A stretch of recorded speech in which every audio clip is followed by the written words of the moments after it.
오늘 진짜 충격적인 소식 하나 들고 왔어요. 테슬라가요, 여러분도 다 아시잖아요. 그 자율주행의 선두주자 일론 머스크가 이끄는 테슬라 말이에요. 이 회사가 최근에 조용히, 정말 조용하게 자기들 차량 설명서를 바꿨어요. 그것도 엄청 중요한 부분을요. 바로 오토파일럿 설명에서 더 안전하다라는 표현을 완전히 지워버린 거예요. 와, 이거 진짜 큰일 아닌가요?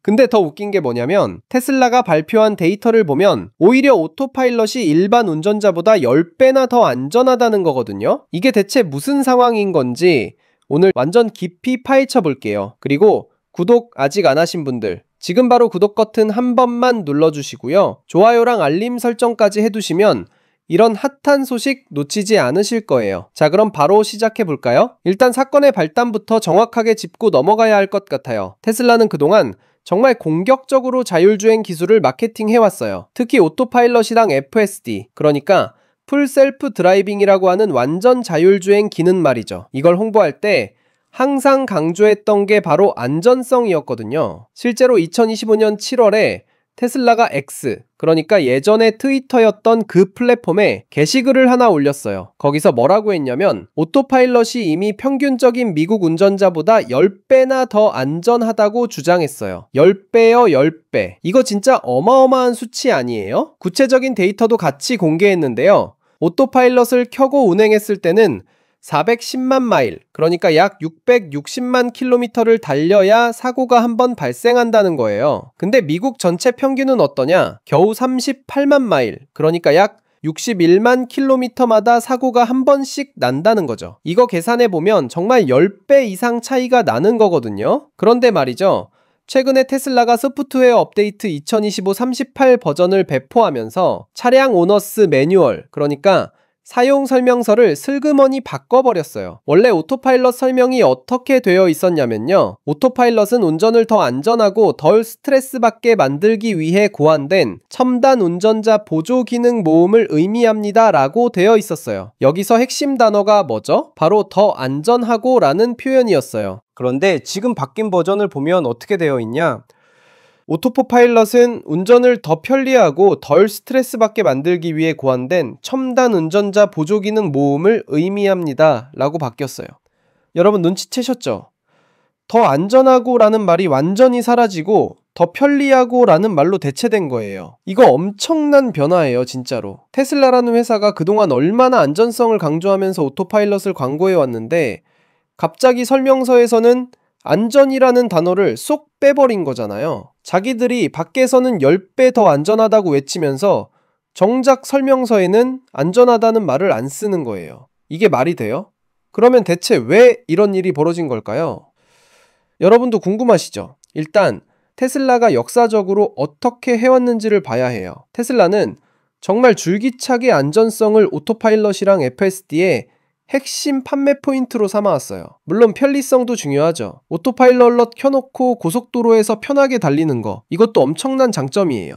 테슬라도 이걸 부정하지 않아요. 근데 말이죠, 편리하다는 표현을 쓰는 건 전혀 문제가 없는데 왜 하필 지금 더 안전하다는 키워드를 빼버렸냐는 거예요. 이게 회사가 밖에서 광고하고 주장하는 내용이랑 완전히 모순되는 거거든요. 그럼 시기를 한번 살펴볼게요. 왜 지금이냐? 테슬라의 최신 차량 안전보고서를 보면요, 2025년 2분기 기준으로 오토파일럿을 사용한 차량들의 사고 발생률이 전국 평균보다 10배나 낮다고 계속 자랑하고 있어요. 이건 전 세계적으로 90억 마일, 그러니까 약 150억 킬로미터 이상을 주행한 데이터를 기반으로 한 거예요. 90억 마일이요. 이게 얼마나 방대한 데이터인지 상상이 돼요. 게다가 테슬라는 이 데이터를 엄청 보수적으로 집계했다고 주장해요. 어떻게 하냐면 에어백이 터진 사고나 다른 심각한 사건들만 카운트한다는 거예요. 작은 접촉사고 같은 건 아예 포함도 안 시킨 거죠. 그러니까 실제로는 더 안전할 수도 있다는 얘기예요. 특히 고속도로에서 오토파일럿이 가장 많이 사용되는데 거기서 통계적으로 압도적인 승리를 거두고 있다는 게 테슬라의 주장이에요. 그런데 이렇게 데이터가 좋은데도 왜 설명서에서는 안전이라는 말을 뺐을까요? 여기서 우리가 주목해야 할 게 바로 규제 당국의 움직임이에요. 미국에는 NHTSA라는 기관이 있어요. 내이셔널 하이웨이 트래픽 어드미니스트레이션의 약자인데요. 우리말로 하면 미국 도로교통안전국 정도 되겠죠. 이 기관이 2021년부터 테슬라의 운전자 보조 시스템을 계속 조사해 왔어요. 근데 이게 점점 심각해지고 있다는 거예요. 최근 들어서는 조사가 더욱더 강화되고 있거든요. 특히 지난달, 그러니까 2025년 10월에 가장 최근 조사가 시작됐는데요. 이번엔 규모가 어마어마해요. 무려 290만 대의 차량이 조사 대상이 됐어요. 290만 대요. 무슨 이유로 조사를 하냐면 FSD나 오토파일럿이 관련된 사고들 때문이에요. 구체적으로는 14건의 충돌 사고가 있었고 이 사고들로 인해 23명이 부상을 당했대요. 게다가 빨간 신호를 무시하고 지나가는 등의 경미한 교통 위반 사항들도 포함되어 있고요. 여러분, 14건의 사고에 23명의 부상자라는 게 290만 대라는 모집단에 비하면 통계적으로 엄청 적은 숫자긴 해요. 근데 규제 당국 입장에서는 한 건 한 명이라도 중요한 거죠. 그럼 이 설명서 변경이 법적으로 필수 사항이었냐? 아니에요. HTSA가 지금까지의 조사 결과로 테슬라에게 설명서의 표현을 바꾸라고 명령한 적은 없어요. 공식적으로 그런 요구는 없었다는 거죠. 근데 말이죠. 이게 규제 당국의 분위기를 반영한 거일 수 있다는 거예요. 실제로 2021년으로 거슬러 올라가면 미국 상원 의원들이랑 컨슈머 리포트라는 소비자 단체에서 FTC, 그러니까 연방거래위원회에 테슬라를 조사해달라고 요청했어요. 무엇 때문이냐? 테슬라가 기만적인 주장을 한다는 거예요. 특히 오토파일럿이랑 FSD라는 명칭 자체가 문제라는 거죠. 오토파일럿이라고 하면 자동으로 운전해주는 것처럼 들리고 FSD는 아예 완전 자율주행이라고 하잖아요. 근데 실제로는 운전자 보조 기능일 뿐이라는 거예요. 운전자가 항상 핸들을 잡고 도로를 주시해야 하는 건데 이름이 마치 완전히 자율적으로 운전해주는 것처럼 오해를 불러일으킨다는 비판이에요. 그러니까 보조 기능과 자율주행 사이의 경계를 흐리게 만든다는 게 비판의 핵심이었어요. 이런 압박이 계속되니까 테슬라 입장에서는 법적으로 좀 더 안전한 표현을 쓸 필요가 있었던 거죠. 더 안전하다는 표현은 만약에 사고가 나면 법적 분쟁에서 불리하게 작용할 수 있으니까요. 그럼 이제 반대편의 목소리도 들어봐야 공정하겠죠? 비판론자들과 규제 당국은 테슬라의 데이터가 비록 굉장히 인상적이긴 하지만 실제 위험성을 과소평가하고 있을 수 있다고 주장해요. 어떤 점에서 그러냐면 일단 오토파일럿이 주로 사용되는 환경이 고속도로라는 거예요. 고속도로는 상대적으로 운전하기 쉬운 환경이잖아요. 차선도 명확하고 신호등도 없고 보행자나 자전거도 거의 없고요.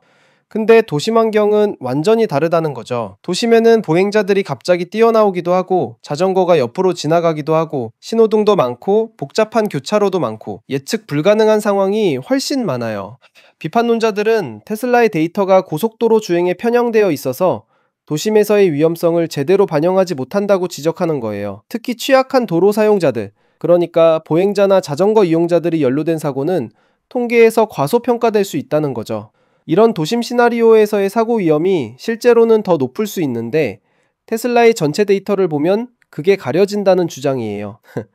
근데 말이죠. 여기서 재미있는 게 뭐냐면요. 이 기사에서도 지적하고 있는데 실제로 북미 전역에서 수년간, 그것도 수백만 마일을 주행하는 동안 FSD로 인한 심각한 도심 사고는 아직까지 보고된 바가 없다는 거예요. 그러니까 비판론자들이 우려하는 도심에서의 위험한 상황들이 실제로는 별로 발생하지 않고 있다는 거죠.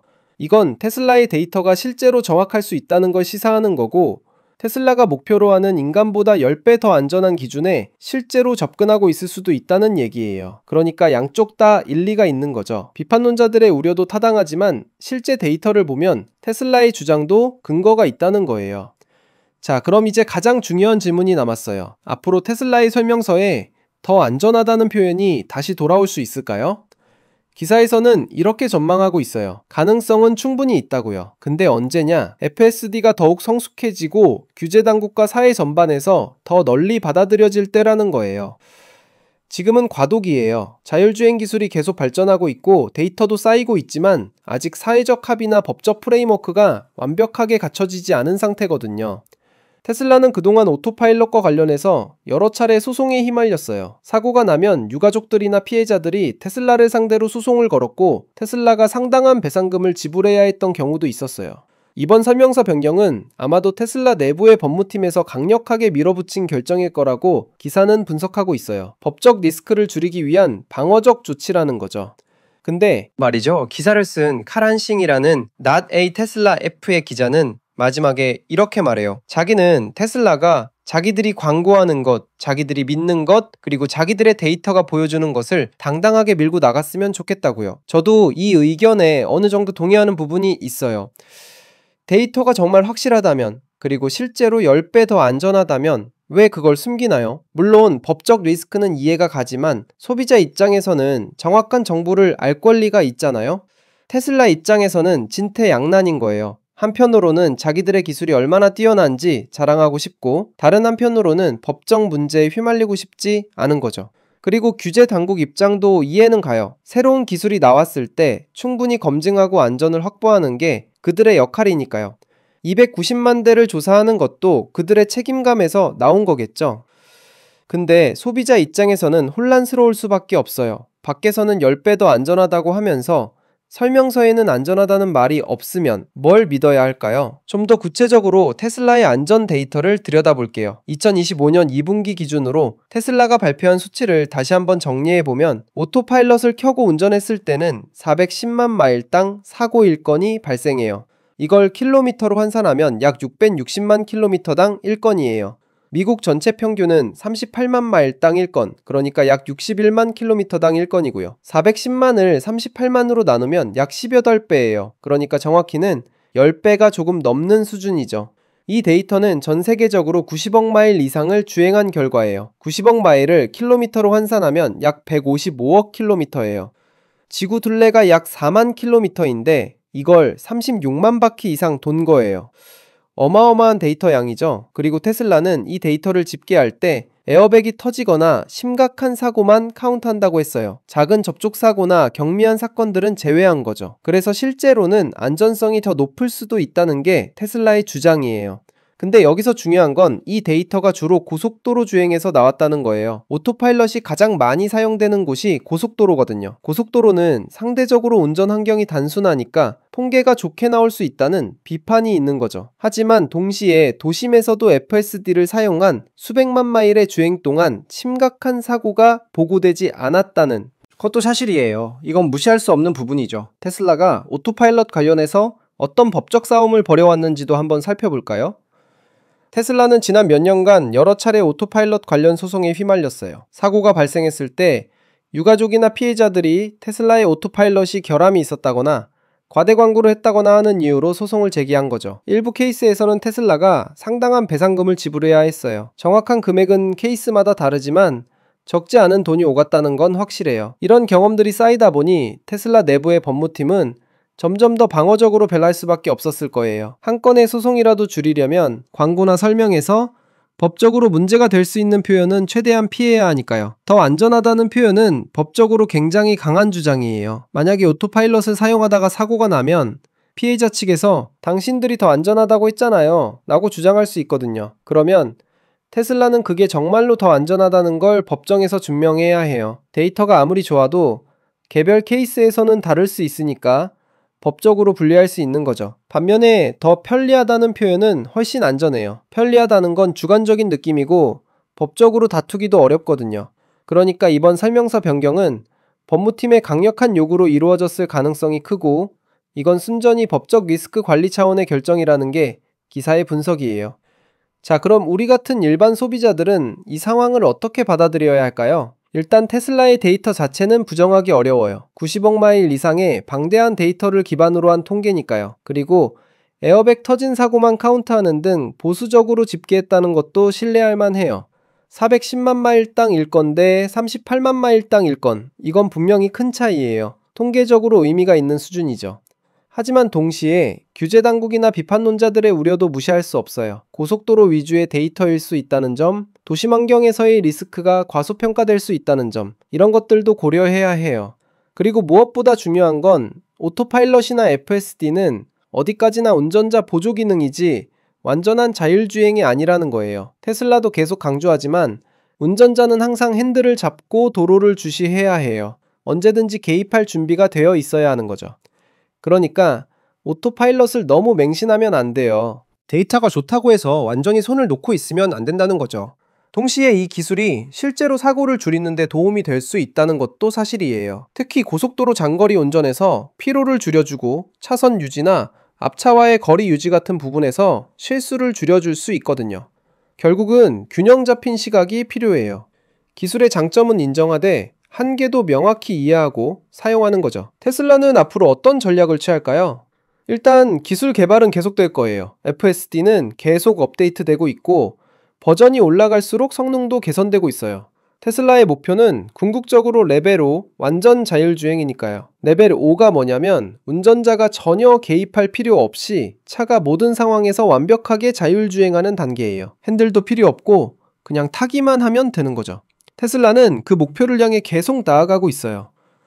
일론 머스크는 항상 낙관적인 타임라인을 제시하지만 실제로는 시간이 더 걸리는 경우가 많죠. 하지만 방향성 자체는 명확해요. 그리고 규제 당국과의 관계도 중요해요. NHTSA 같은 기관들과 협력하면서 안전 기준을 충족시키고 투명하게 데이터를 공유하는 것도 테슬라의 과제예요. 마케팅 전략도 조정될 거예요. 지금은 설명서에서 더 안전하다는 표현을 뺐지만 광고나 소셜미디어에서는 여전히 안전성을 강조할 거예요. 다만 법적으로 더 조심스럽게 표현을 선택할 거라는 거죠.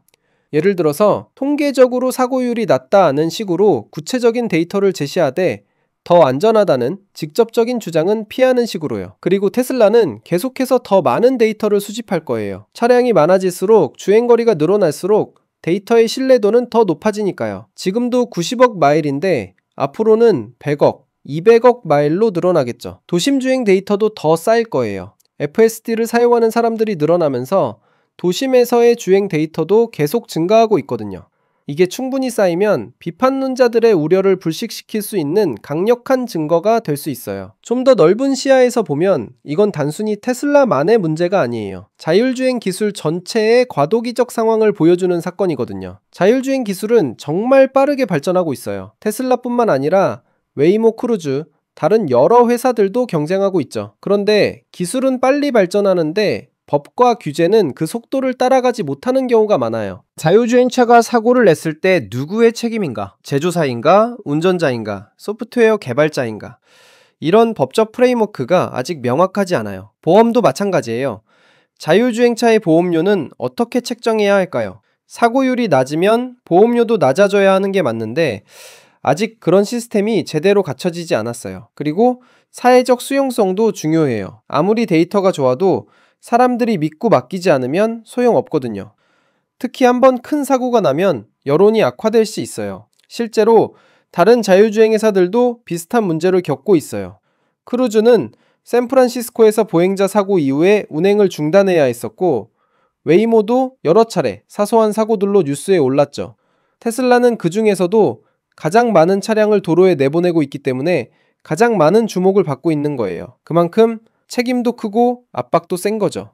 하지만 장기적으로 보면 자율주행 기술은 분명히 도로를 더 안전하게 만들 수 있어요. 인간의 실수로 인한 사고가 전체 사고의 대부분을 차지하거든요. 음주운전, 졸음운전, 부주의, 과속 같은 것들 말이에요. 컴퓨터는 술을 마시지도 않고 졸지도 않고 24시간 집중할 수 있어요. 센서로 사방을 동시에 감시할 수 있고 반응 속도도 인간보다 빠르죠. 물론 아직 완벽하지는 않아요. 예측 불가능한 상황이나 센서가 제대로 작동하지 않는 환경 같은 데서는 문제가 생길 수 있어요. 하지만 기술은 계속 발전하고 있고 언젠가는 인간보다 훨씬 더 안전하게 운전할 수 있는 날이 올 거예요. 그때까지는 이런 과도기적 혼란과 논란이 계속될 수밖에 없는 거죠. 참고로 이건 미국만의 이야기가 아니에요. 전 세계적으로 비슷한 논의가 진행되고 있거든요. 유럽 같은 경우에는 규제가 더 엄격해요. 유럽연합은 자율주행 기술에 대해 굉장히 보수적인 접근을 하고 있어요. 안전 기준도 더 까다롭고 승인 과정도 더 복잡하죠. 중국은 좀 다른 방향으로 가고 있어요. 정부 주도로 자율주행 기술을 적극적으로 밀어주고 있거든요. 특정 도시에서는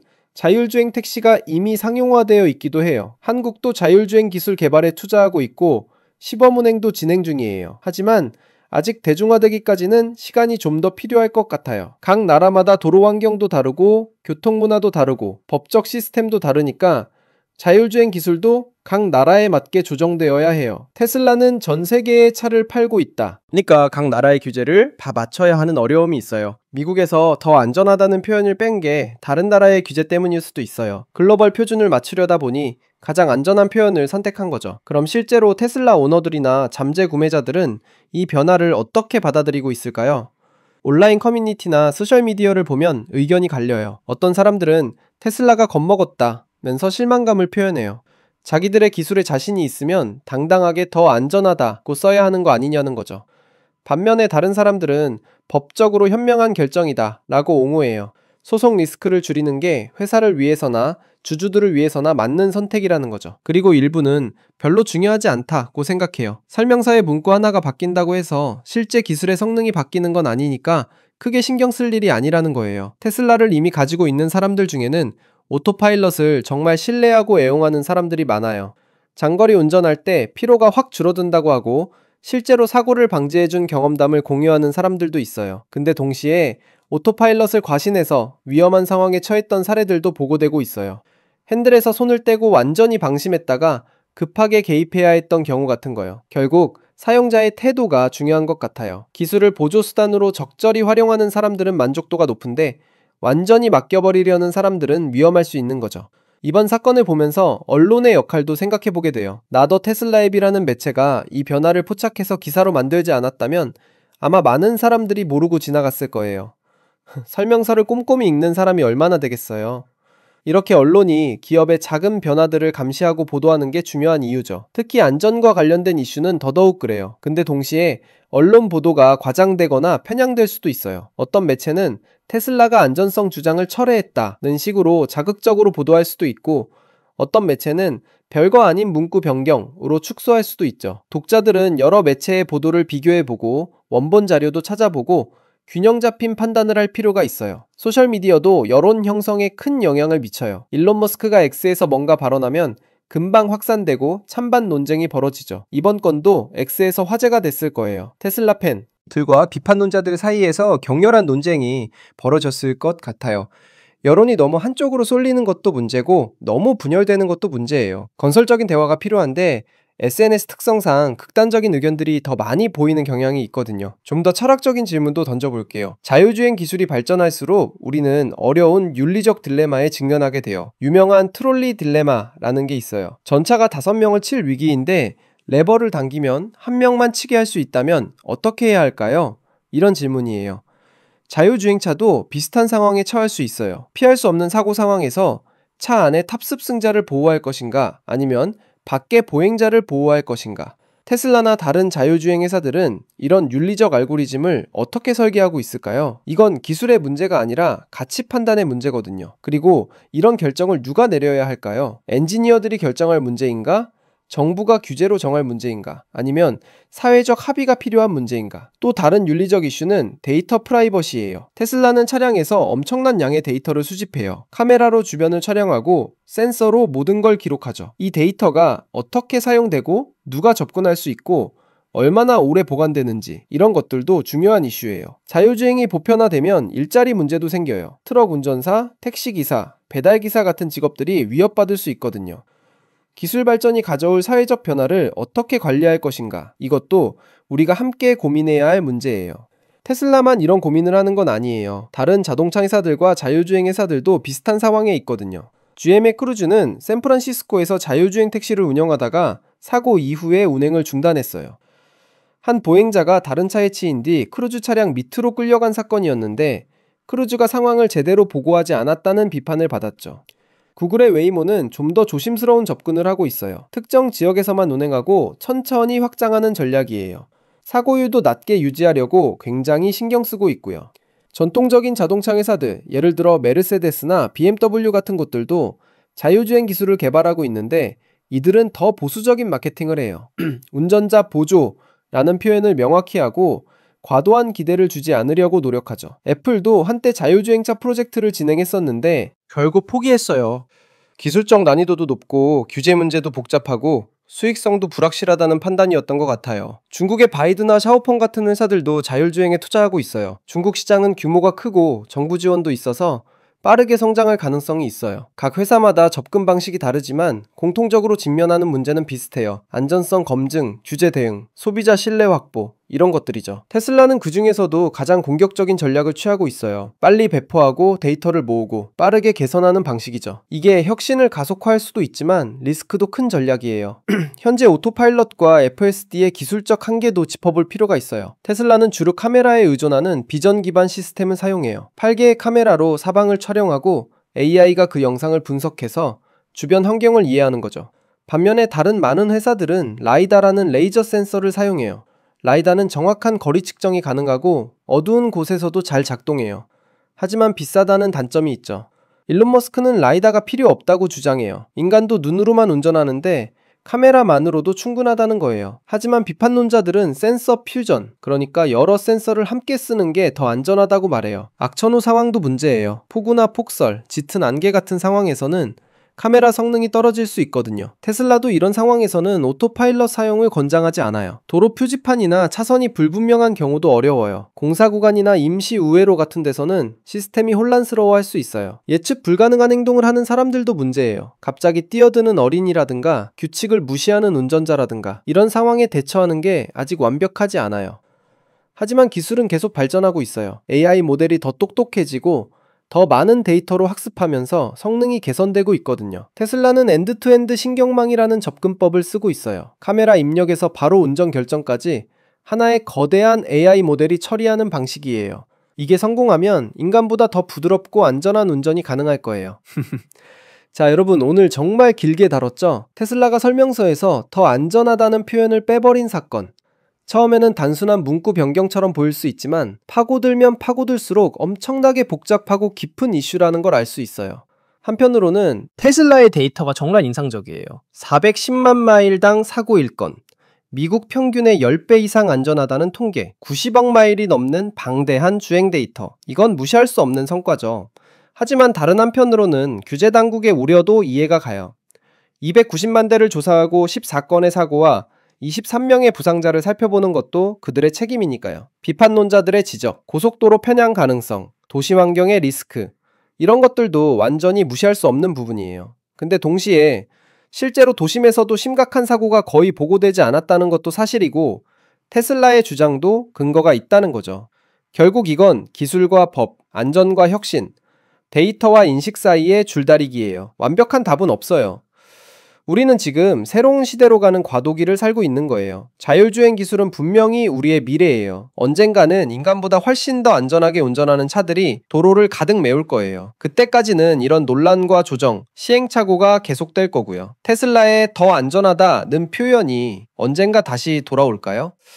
글쎄요.